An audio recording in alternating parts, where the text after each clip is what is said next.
예, 음악을 비롯한 문화의 힘은 굉장히 대단합니다. 이런 문화의 힘을 보여주는 것이 최근 이슈가 된 문화계의 블랙리스트입니다.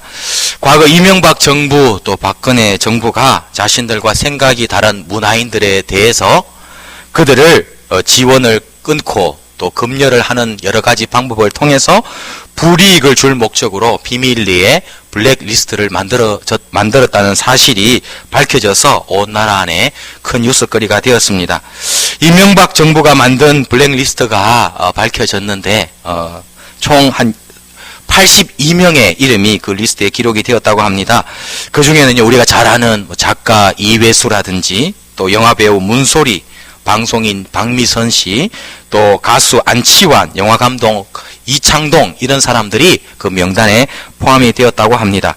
정부가 이처럼 블랙리스트를 만든 이유가 무엇이겠습니까? 그만큼 이 문화인들이 가진 힘이, 이 문화인들이 대중들에게, 국민들에게 미치는 영향력이 크다는 사실을 반증하고 있는 것입니다. 음악의 중요성은 성경에도 많이 드러나고 있습니다. 성경 중에 창세기, 첫 번째 성경인 창세기는요, 많은 것의, 모든 것들의 시작을 우리에게 알려줍니다. 우주의 시작, 또 인간의 시작, 또 죄의 시작, 또 결혼의 시작, 가정의 시작, 이스라엘 민족의 시작이 창세기에 등장을 합니다.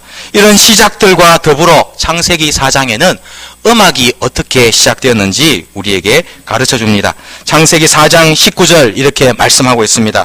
라멕이 두 아내를 맞이하였으니 하나의 이름은 아다요, 하나의 이름은 실라였더라. 아다는 야발을 낳았으니 그는 장막에 거주하며 가축을 치는 자의 조상이 되었고, 그의 아우의 이름은 유발이니 그는 수금과 퉁소를 잡는 모든 자의 조상이 되었으며, 실라는 두발가인을 낳았으니 그는 구리와 쇠로 여러 가지 기구를 만드는 자요. 이렇게 말씀하고 있습니다. 이 말씀에 등장하는 라멕이라고 하는 사람은 아담의 5대 손입니다.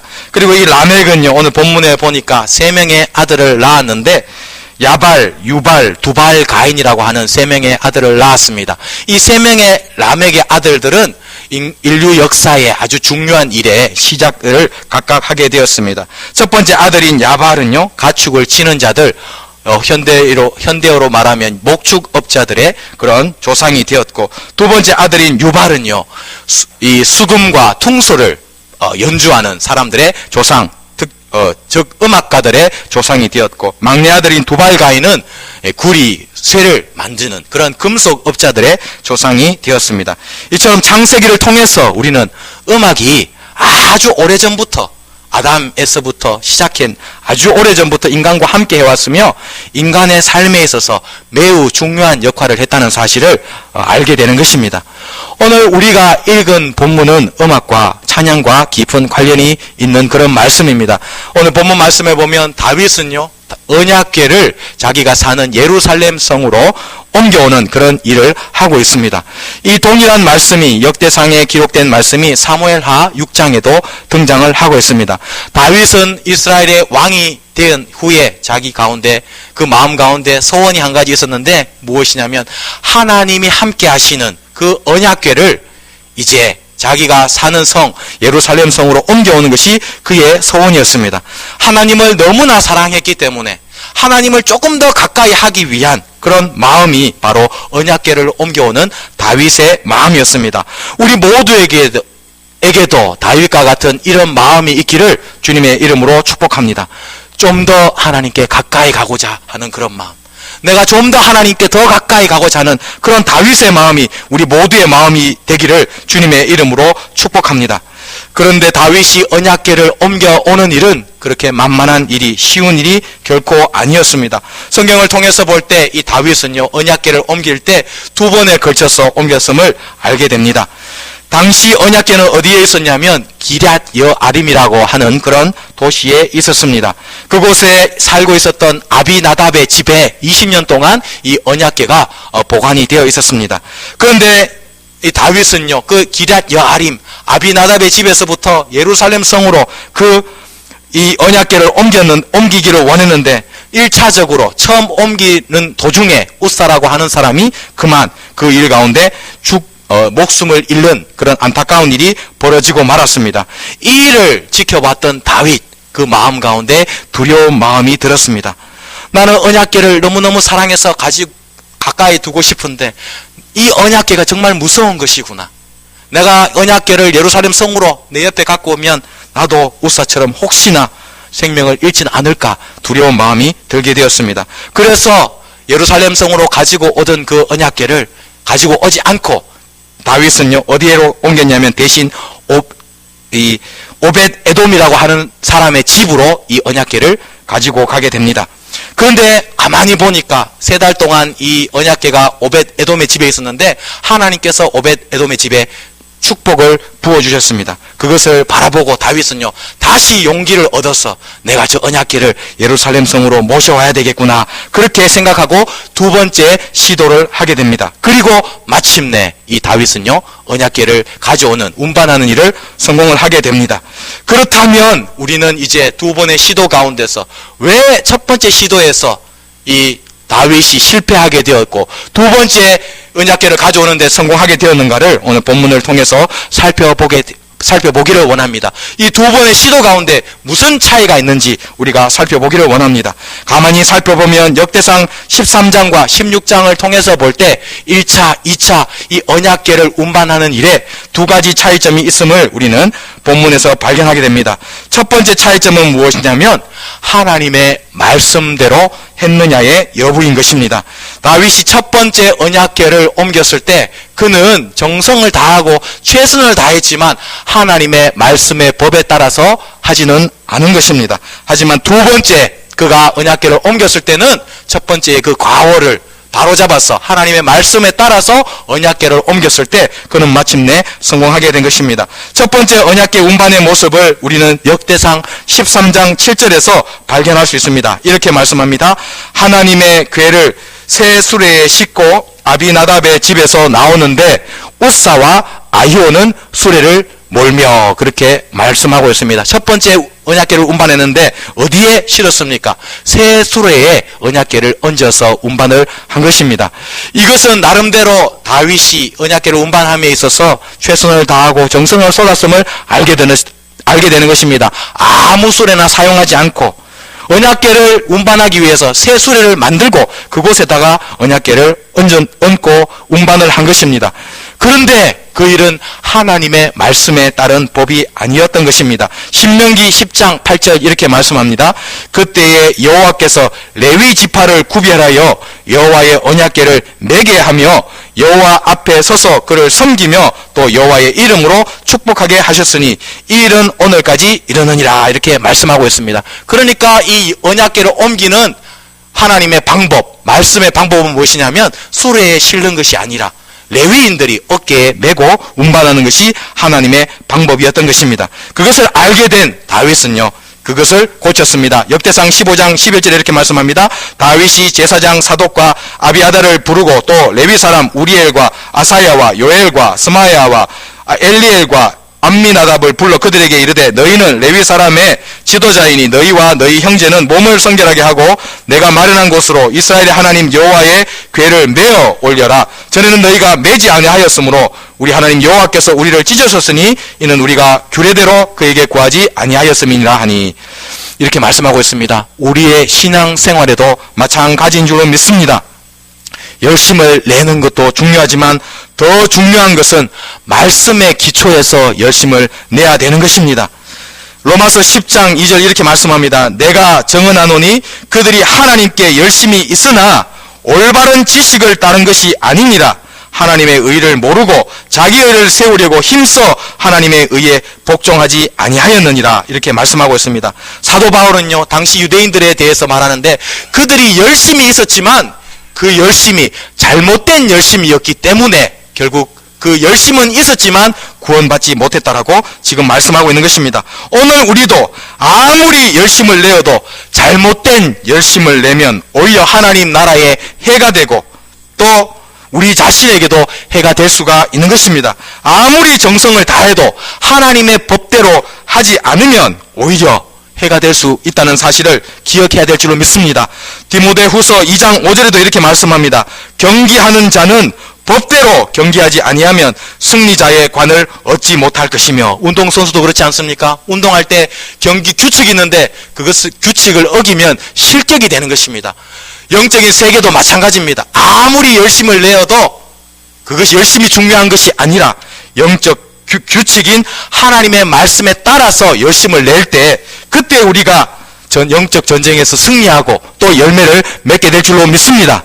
그러므로 우리 모두는 하나님의 말씀을 배우는데 힘쓰므로 범사에 말씀에 기초하여 신앙생활하고 사역함으로 말미암아 하나님께 인정받고 많은 열매를 맺기를 주님의 이름으로 축복합니다.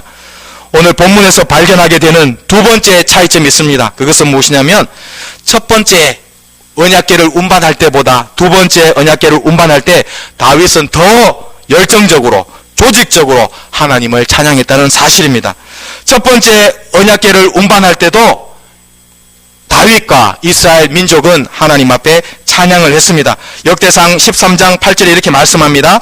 다윗과 이스라엘의 온 무리는 하나님 앞에서 힘을 다하여 뛰놀며 노래하며 수금과 비파와 소고와 제금과 나팔로 연주하니라. 첫 번째 언약궤를 운반할 때도요, 다윗과 이스라엘 온 민족이 하나님 앞에 찬양하고 각종 악기로 연주를 했습니다.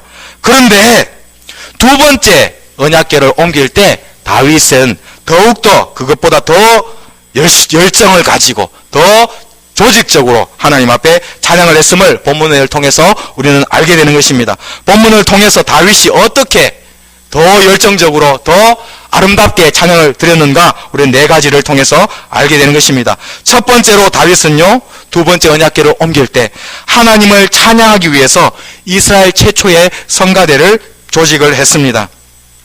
역대상 13장 첫 번째 언약궤를 옮길 때는요, 누가 찬양을 했습니까? 다윗과 이스라엘 온 무리가 찬양을 했습니다. 하지만 두 번째 언약궤를 옮길 때는 누가 했냐면 다윗이요, 이 레위 사람들을 중심으로 성가대를 조직해서 그들을 중심으로 온 이스라엘이 찬양을 하도록 만드는 것입니다. 이 레위인들은 어떤 사람들입니까? 이스라엘 12지파 가운데 하나님을 섬기는데 집중하도록 하나님께서 세운 지파가 바로 레위 지파였습니다. 첫 번째 언약궤를 옮길 때는 찬양을 했지만 그들의 찬양은 다소 질서가 없는 찬양이었고 훈련되지 않은 찬양이었고 준비되지 못한 그런 찬양이었는데, 이 다윗은요, 레위 지파를 중심으로 성가대를 조직함으로 말미암아 좀 더 체계적으로 전문적으로 더 열정적으로 하나님 앞에 찬양을 드리게 된 것입니다. 이 일을 우리는 역대상 15장 16절부터 24절에 다윗이 어떻게 성가대를 구성했는가를 통해서 알게 되는 것입니다. 이 본문에 보면은 다윗이 구성한 성가대의 그런 면면이 드러나고 있습니다. 그런데 25명을 이 레위 지파 가운데 하나님께서 찬양대원으로, 성가대원으로 세운 것을 보게 됩니다. 근데 25명, 이 다윗이 세운, 레위 지파 가운데 세운 25명의 이스라엘의 첫 번째 성가대는 크게 나누면 두 가지 부분으로 나눌 수가 있습니다. 이 25명은 어떻게 나누냐면요, 먼저는 악기 연주 파트와 이 성악 파트로 이렇게 나누어지게 됩니다. 25명의 성가대 중에서 24명이 악기를 연주하는 연주자들이었고요. 또 한 명만, 이 그냐냐라고 하는 한 명만 노래를 인도하는 성악 파트를 맡았습니다. 아마도 이 그냐냐는 노래하는데 아주 은사가 있었던 그런 사람이었던 것 같습니다. 그래서 이 25명 중에 한 명, 이 그냐냐가요, 이 자신의 은사를 살려서 악기 연주를 하게 되면 노래를 부를 수 있도록 효과적으로 백성들을 인도한 것입니다. 그리고 24명이 성가대 중에 24명이 악기 연주 파트를 오늘날 표현으로 하면 오케스트라를 형성을 했습니다. 근데 이 24명이요, 가만히 성경을 통해서 보면 네 가지 악기 파트로 다시 구분됨을 알게 됩니다. 17절에 보면 성가대의 3명의 지도자가 등장하는데 헤만과 아삽과 에단이라고 하는 3명의 지도자가 등장하는데 그들은 놋제금이라고 하는 악기를 연주를 했습니다. 이 헤만과 아삽과 에단은요, 이스라엘 성가대의 3명의 리더였습니다. 그런데 그들은 다윗처럼 시를 지어서 하나님 앞에 찬송을 했습니다. 예를 들어서 시편 88편은 헤만의 시이고, 시편 80편부터 83편은 아삽의 시이고, 89편은 에단의 시인 것입니다. 그리고 여기 그들이 연주했던 노재금은 오늘날 표현으로 하면 심벌저와 같은 그런 타악기를 그들이 연주하면서 이 오케스트라를 인도를 한 것입니다. 그리고 20절에 보면은 그들의 인도를 따라서 스가랴를 비롯한 8명이 현악기인 비파를 연주를 했습니다. 그리고 24장에는 24절에 보면은 마띠디아를 포함한 6명이 수금, 즉 하프를 연주를 하게 되었고요. 24절에 보면 제사장 스바냐를 비롯한 7명이 나팔, 즉 이 트럼펫을 연주를 했습니다. 그러니까 이 다윗이 구성한 당시의 이스라엘의 성가대는 타악기 하나, 현악기 2개, 또 하나의 금관 악기로 구성된 훌륭한 오케스트라였다는 사실입니다. 현대 오케스트라에 비하면 어떻게 보면 이 다윗이 구성한 이 성가대는 초라해 보일 수도 있습니다. 하지만 이 성가대는요, 3000년 전에 꾸며진 그런 성가대입니다. 그 당시로 보면, 그 당시의 규모로, 악기로 보면은 이 성가대는 굉장히 훌륭한, 잘 짜여진 성가대였고 오케스트라였음을 우리가 알게 되는 것입니다. 이처럼 다윗은요, 하나님을 찬양하는 데 있어서 최고의 찬양을 드리기에 힘쓴 것입니다. 하나님을 찬양하는 데 있어서 준비되지 않은 그런 찬양이 아니라, 대충 찬양하는 그런 모습이 아니라, 나라 전체에서 선별한 최고의 음악가들을 총동원하여 전문적으로 악기를 연주하게 하고 또 찬양을 인도하게 한 것입니다. 우리 교회도 다윗이 조직한 성가대처럼 최고의 찬양을 하나님 앞에 드릴 수 있기를 주님의 이름으로 축복합니다. 우리 용현동교회 성가대도 다양한 악기로 하나님을 찬양할 수 있기를 원합니다. 최고의 음악 전문가들로 최고의 열정으로 하나님 앞에 최고의 찬양을 드리는 우리 용현동교회 성가대가 되기를 주님의 이름으로 축복합니다. 그런 최고의 찬양을 드리기 위해서는 어떻게 해야 되겠습니까? 우리가 우리 성가대에 더 많이 관심을 가지고 지원해야 될 줄을 믿습니다. 여러분 중에 악기 연주에 은사가 있는 분이 계십니까? 또 노래에 은사가 있는 분이 계십니까? 그렇다면 주저하지 마시고 우리 성가대에 지원하여서 하나님이 주신 은사를 마음껏 활용하시는 여러분이 되시기를 주님의 이름으로 축복합니다. 두 번째로 다윗은 이 언약궤를 옮기는 일을 하기 위해서 자신이 직접 시를 지어서 이스라엘 성가대에게 부르게 했습니다. 역대상 16장 7절 이렇게 말씀합니다.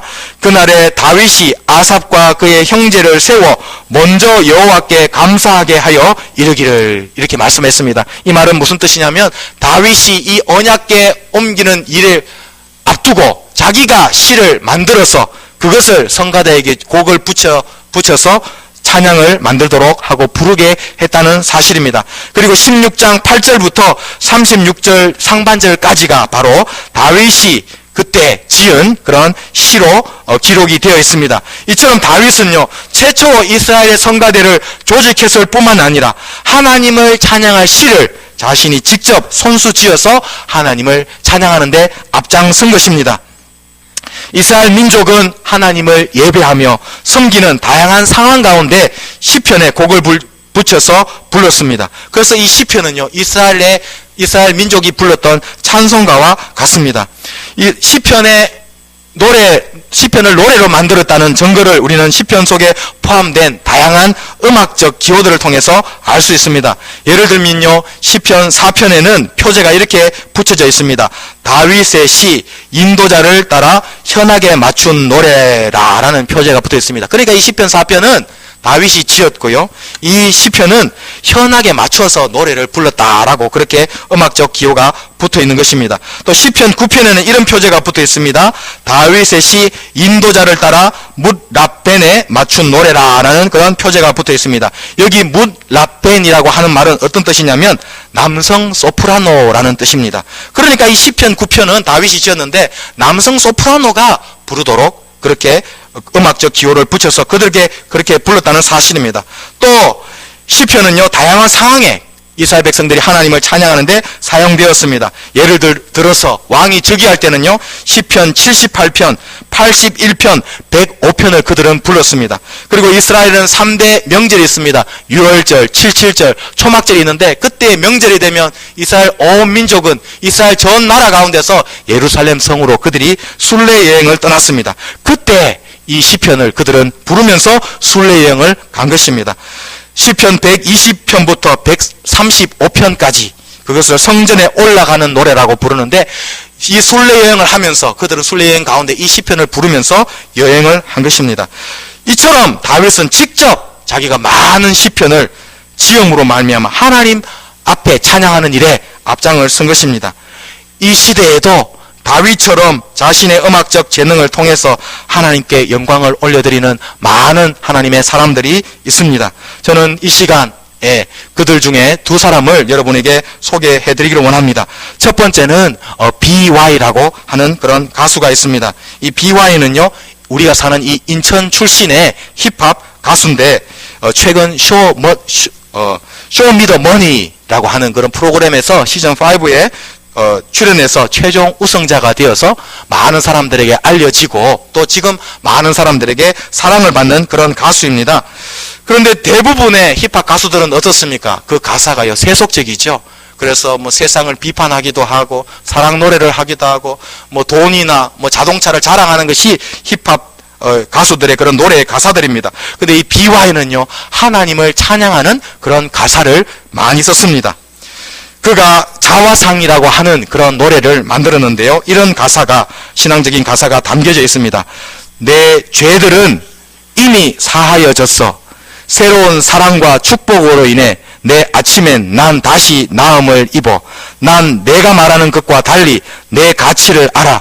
특별하고 고귀함을 가진 단 하나뿐인 자녀임을 말이야. 이런 가사를 BY가 작사를 하고 노래를 지금도 부르고 있는 것입니다.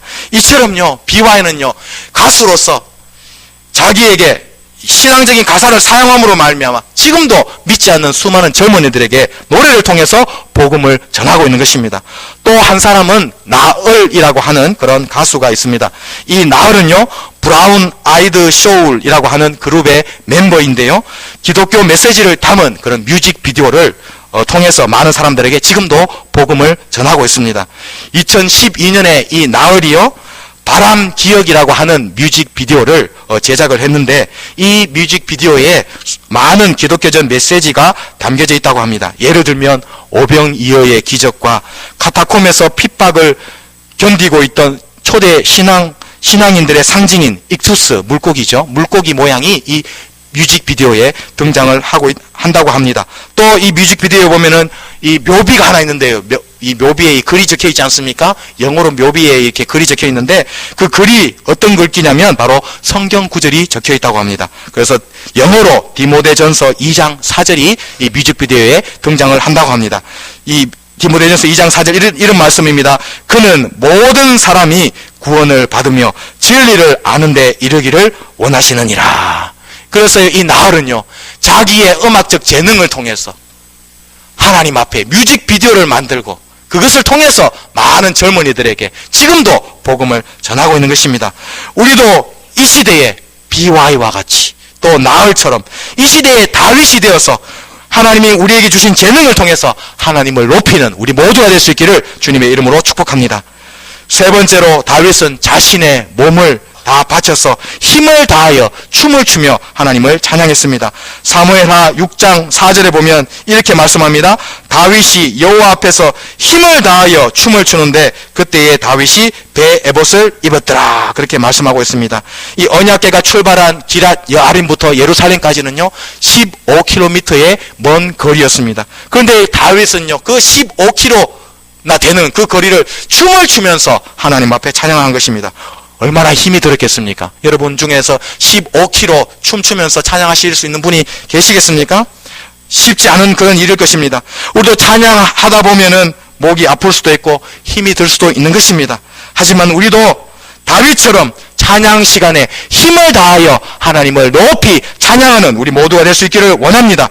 찬양 시간에 구경꾼이 되지 말고 작은 소리로 찬양하는 것이 아니라 다윗처럼 온 힘을 다하여 최선을 다하여 전심으로 찬양하는 우리 용현동교회 모든 믿음의 식구들이 되시기를 주님의 이름으로 축복합니다.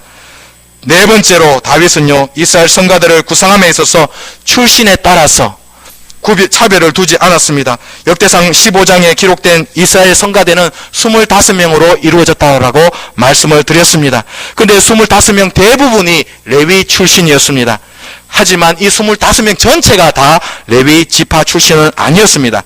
한 명의 예외가 있는데 그 사람이 누구냐면 바로 보면 21절에 기록된 오벳 에돔이라고 하는 사람입니다.